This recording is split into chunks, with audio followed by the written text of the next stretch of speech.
Radhe friends, कैसे हो आप सब। आशा करती हूँ आप सब बहुत अच्छे होंगे। तो फ्रेंड्स, आज है महाशिवरात्रि का पावन दिन। सबसे पहले आप सभी को शिवरात्रि की बहुत सारी शुभकामनाएं। तो आज मैं सुबह जल्दी उठ गई थी और उठने के बाद मैंने अपने घर के जो काम है सारे निपटा लिए हैं। घर के पूरे घर की साफ सफाई, झाड़ू पोछा, डस्टिंग वगैरह सब कुछ कर ली है। और उसके बाद मैं सीधा नहाकर आ गई हूँ मंदिर की सफाई करने के लिए। वैसे तो मैं रोज ही मंदिर को साफ करती हूँ, लेकिन जब कोई तीज त्योहार होता है, कोई पावन दिन होता है ना, तब मैं मंदिर की अच्छी तरीके से क्लीनिंग करती हूँ और सुंदर सा मंदिर को सजाती हूँ फूलों से। तो कान्हा जी का स्नान मैंने करा दिया है और उनका सुंदर सा श्रृंगार भी कर दिया है। उसके बाद मैं ना जो फूल मैंने मंगा के रखे हुए थे तो उनसे मैं पूरे मंदिर को सजा दूंगी। और यही भाव होते हैं एक पूजा पाठ करने के, जिससे कि मन को शांति मिलती है। और जैसे मंदिर हम कभी जा भी नहीं सकते तो घर के मंदिर को भी मैं इस तरीके से सजा देती हूँ कि मेरा जो मन है बहुत ज़्यादा संतुष्ट हो जाता है, बहुत ज़्यादा खुशी मिलती है ऐसी चीज़ों को करने से। और अपने आप ही है ना भगवान की भक्ति में हमारा जो मन लगता है। तो आप लोग भी दर्शन कर लीजिए। आज है महाशिवरात्रि का दिन। हेलो एवरीवन, राधे राधे, कैसे हो आप सब। तो फ्रेंड्स, आज है महाशिवरात्रि। आप सभी को महाशिवरात्रि की हार्दिक शुभकामनाएं। भोले बाबा और माता पार्वती की कृपा आप पर हमेशा बनी रहे। तो फ्रेंड्स, सुबह मैंने जल्दी से अपने काम कर लिए थे और फटाफट से है ना जो नहाकर मैं आ गई। और मैंने भी अपना मंदिर है सुंदर सा सजा दिया है और मैंने पूजा वगैरह भी कर ली है, भोग भी लगा दिया है। तो आप लोगों को मैंने दर्शन करा दिए थे और उसके बाद में मैंने चाय भी पी ली है। थोड़ा सा आज मुझे है ना टाइम ज़्यादा लग गया पूजा करने में। होता है ना कि कोई जब खास त्योहार होता है ना, तब है ना अच्छी तरीके से मैं मंदिर को सजाती हूँ फूलों से, और थोड़ा सा टाइम भी ज़्यादा ही लग जाता है। तो इसलिए चाय वगैरह मेरी अब हो गई है। और उसके बाद में है ना अब मैं बनाऊंगी सब्जी। तो देखिए, भिंडी मैंने रात में ही कट करके रख ली थी। तो देखिए, इस तरीके से सब्जियों को है ना मैं रात में ही साफ करके या कट करके रख लेती हूँ, जो मुझे सुबह जल्दी बनानी होती है। तो बस अब है ना सब्जी बना लूँगी। और देखिए, रात को काट कर रखने से है ना फ़ायदा ये हो जाता है कि जब सुबह नाश्ते का टाइम होता है ना तो जल्दबाजी नहीं होती है और हमारे जो काम है ना वो कम हो जाते हैं। तो अब चलती हूँ किचन में और फिर उसके बाद में रूम वगैरह सेट करूँगी, क्योंकि बिस्तर अभी ऐसे ही फैले हुए हैं। तो पहले सब्जी छोंक देती हूँ, जितने धीरे धीरे सब्जी बनेगी ना उतने मैं अपने रूम वगैरह सब सेट कर लूँगी। तो शाम की भी तैयारी करके रख दी थी मैंने, मेथी वगैरह साफ़ कर दी है। तो शाम को आलू मेथी बनाऊंगी और अब बना रही हूँ भिंडी। तो लाइट भी देखिए जा चुकी है और अब देखिए मंदिर अब आपको अच्छे से दिखाई देगा। लाइट भी चली गई है, देखिए यहाँ पर सारा काम मेरा मंदिर का हो गया है। तो चलिए आप भी किचन में और बनाती हूँ भिंडी। तो जी देखिए, दूध वाला भी आ गया था तो साइड में मैंने दूध बॉईल करके रख दिया है। और अब मैंने कढ़ाई में ऑयल डाल दिया है। ऑयल अच्छे से गर्म हो गया तो उसमें मैंने जीरा ऐड कर दिया, साथ में मैंने प्याज डाल दिया है। और कई बार क्या होता है ना कि जब हम गोल भिंडी बनाते हैं और इस तरीके से लंबी बनाते हैं ना, तो मुझे है ना ये जो लंबी भिंडी कटी होती है ना, यही ज़्यादा टेस्टी लगती है गोल के अकॉर्डिंग, क्योंकि इनमें अच्छी तरीके से मसाला है जो लिपट जाता है। और गोल भिंडी है ना उसमें बिल्कुल भी मसाला अच्छी तरीके से नहीं लिपटता है, तो इसका टेस्ट बिल्कुल अलग हो जाता है। तो मैं कई बार इस तरीके से ही भिंडी काटती हूँ और ऐसे ही बनाती हूँ सिंपल सा। बस मैंने इसमें प्याज ऐड करी और सारे मसाले ऐड कर दिए और देखिए बढ़िया सी हमारी मसालेदार भिंडी है जो बनके तैयार हो गई है। जीवन नैया को पार ले जाने वाला कौन है? एक श्री परमात्मा। दुख हरता सुख करता कौन है? एक श्री परमात्मा। पतित पावन कौन है? एक श्री परमात्मा। जागो जागो जागो जागो समय पहचानो धरती पर।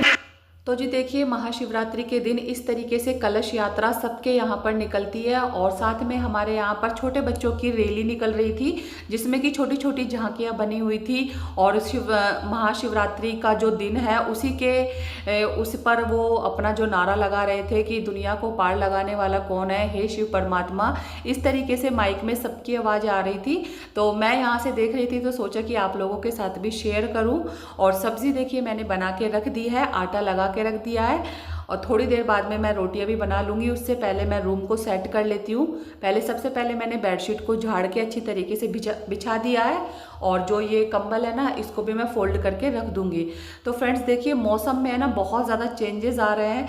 कई बार तो ऐसा लग रहा है कि मानो बहुत ज़्यादा ठंड है, और कई बार इतना लग रहा है कि बिल्कुल फैन के बिना बैठने का मन नहीं करता जब तक पंखा ना चलाओ तो। और 2-3 दिन से है ना बारिश का मौसम भी हो रहा है, और आज तो बारिश स्टार्ट भी हो गई है। शिवरात्रि वाले दिन नहीं हुई थी, लेकिन दूसरे दिन हल्की फुल्की सी बारिश हो गई थी रात के टाइम ही। तो ठंडी ठंडी हवा चल रही थी और ठंड भी काफ़ी ज़्यादा हो गई है। और कई बार ऐसा हो जाता है कि बिल्कुल ही गर्मी के कपड़ों में आ जाते हैं।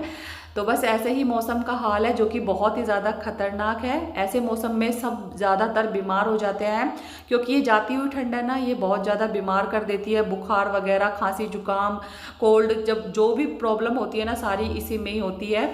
तो बस अब मुझे भी अपने घर की साफ़ सफाई करनी थी। सुबह मैंने सारा झाड़ू पोछा कर लिया था, लेकिन जब बाद में खाना बनाती हूँ और उसके बाद बच्चे वगैरह सब मतलब हस्बैंड चले जाते हैं शॉप पर, बच्चे भी है ना अपना नहा धोकर निकल आते हैं बाथरूम से, तब जाकर मैं पूरे घर की अच्छी तरीके से क्लीनिंग करती हूँ। तो बस मुझे झाड़ू ही लगानी थी लास्ट में, और फिर उसके बाद में है ना मुझे जाना पड़ा कहीं पर अचानक से ही। और मैं ना फ़ोन घर पर भूल गई थी, भूली तो नहीं थी लेकिन है ना मैं मतलब खुद जानकर ही फ़ोन को रख के गई थी।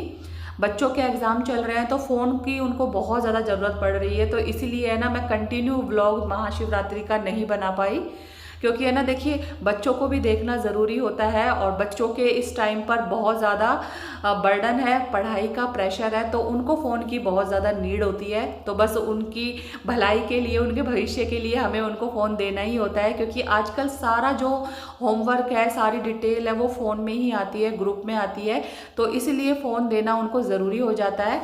तो वीडियो से ज़्यादा इम्पोर्टेंस होती है उनकी पढ़ाई की, इसलिए मैंने उनको फ़ोन दे दिया था ताकि वो अपनी अच्छे से पढ़ाई करे। और जो मेरा काम था वो मैं करके आ गई थी, तो रात का टाइम हो गया था, तो फिर मैंने उसके बाद कुछ शूट नहीं किया। बस फटाफट से मैंने आलू मेथी की सब्ज़ी बनाई थी, जो कि मैं तैयारी करके गई थी, और फिर उसके बाद में है ना फटाफट से मैंने रोटी बना ली थी। तो शाम का सिंपल सा खाना था हमारा। और बाहर से मैंने है ना जो हलवा मंगा लिया था गाजर का, क्योंकि ज़्यादा रात हो गई थी तो घर में मैंने कोई डिश नहीं बनाई मीठी, तो इसलिए मैंने है ना मार्केट से जो है गाजर का हलवा मंगा लिया था। और अब ये नेक्स्ट डे का दिन है, जिससे कि सुबह सुबह है ना मेथी बची हुई थी, तो मेथी के मैंने पराठे बना दिए, और रात की सब्ज़ी रखी हुई थी तो उसी से ही नाश्ता हमारा हो गया था। तो फ्रेंड्स नाश्ता वगैरह सबका हो गया था, मेथी के पराठे मैंने सबको खिला दिए, और सब्जी बची हुई थी आलू मेथी की, तो दोपहर में मुझे है ना सब्जी वगैरह नहीं बनानी थी। अब मैंने सोचा कि चलिए झाड़ू लगा लेती हूँ और पोछा साथ के साथ लगा लूँगी। बीच बीच में बच्चों को फ़ोन भी देना पड़ रहा था, और अब ना 2 दिन की छुट्टी थी मतलब एग्ज़ाम की तैयारी के लिए, तो बस अपने काम को छोड़कर उनको भी देखना पड़ता है। तो बस इस तरीके से ही मेरा व्लॉग है जो कंप्लीट हुआ। तो मैंने झाड़ू लगा दी है, और अब मैं लगा रही हूँ बैठ के आराम से पोछा, क्योंकि जब काम कम होता है ना तब मैं अच्छी तरीके से घर की सफाई करती हूँ। जब खाने पीने का या लंच वगैरह की तैयारी नहीं करनी पड़ती है, तो इस तरीके से है ना मैं घर की थोड़ी जो क्लीनिंग होती है ना उसको बिल्कुल शांतिपूर्वक करती हूँ, उसमें काफ़ी ज़्यादा टाइम लगाती हूँ। और जब जल्दबाजी होती है, जब मेरे पास टाइम कम होता है, तब मैं वाइपर में लगा कर ही सीधा जो पोछा लगा लेती हूँ। तो ऐसा ही होता है, जब टाइम हो उसी के हिसाब से हम घर की साफ़ सफाई हमें करनी चाहिए, ताकि हमारा घर टाइम टाइम पर बहुत अच्छे से साफ और चमकता दिखाई देता रहे। तो यहाँ पर मैंने ना इस रूम में से पोछा लगा दिया है, आंगन में से भी मैं पोछा लगा लूँगी पूरे आंगन में से। और झाड़ू लगाने के बाद में पोछा ना लगाओ तो झाड़ू भी बिल्कुल भी लगी हुई दिखाई नहीं देती है। पोछा लगाने के बाद ही पूरा घर अच्छी तरीके से साफ सुथरा दिखाई देता है। तो बस अब मेरे जो व्लॉग है ना थोड़ा सा अभी ऐसे ही बीच बीच में मैं शूट कर पाऊँगी, जब तक बच्चों के एग्ज़ाम ख़त्म ना होंगे तब तक, क्योंकि देखिए मुझे बच्चों को भी देखना ज़रूरी है, क्योंकि बच्चे जो लापरवाही कर जाते हैं अगर बच्चों को टाइम टाइम पर नहीं देखा जाता, और सबसे मेन रीज़न होता है उनको फ़ोन का, तो फ़ोन भी उनको देना ज़रूरी होता है। वैसे तो हम उनको फ़ोन देने के लिए मना करते हैं, लेकिन जब एग्ज़ाम वगैरह होता है उनको पढ़ाई के लिए फ़ोन की ज़रूरत होती है, तो हमें बच्चों को फ़ोन देना भी ज़रूरी हो जाता है।